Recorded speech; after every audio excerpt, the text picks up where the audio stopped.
جی فرمائیے. اب میں نے جمعہ کی نماز کے بارے میں پتہ کرنا تھا کہ جمعہ کی جو نماز ہے وہ عورتوں کے لیے صحیح ہے، پڑھ سکتی ہیں یا اس کا گناہ ہے؟ آپ کا سوال یہ ہے کہ کیا بہنیں نماز جمعہ کی ادائیگی کے لیے مساجد جا سکتی ہیں؟ ہاں جی یہی سوال ہے نا آپ؟ یہی سوال ہے. دیتے ہیں مولانا جواب اس کا. اوکے جی.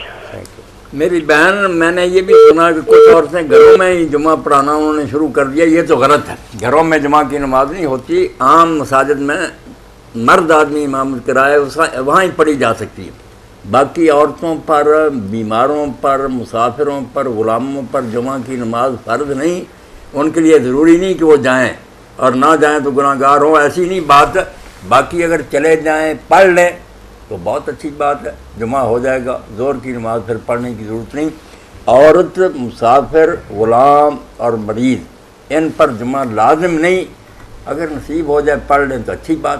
کسی عالم کا آواز سنیں، نصیحت حاصل کریں، بہت اچھی بات ہے. مولانا درمیان میں یہ درست ہے، گناہ نہیں ہے، جائز ہے. آپ سے یہ وضاحت چاہیں گے کہ الگ سے عورتیں کسی گھر کے اندر کوئی 150 اکٹھی ہو کے نماز جمعہ کی ادائیگی کر سکتی ہیں؟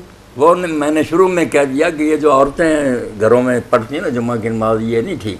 مرد بھی اگر کسی گھر میں پڑھنا شروع کر دیں وہ بھی نہیں ہوگا. اذن عام چاہیے، ایسی کھلی جگہ جہاں ہر شخص آ سکے. مساجد اور ادارے جہاں صرف مرد امامت کرے، یہ نہیں وہ نماز جو عورتیں خود ہی پڑھ سکیں.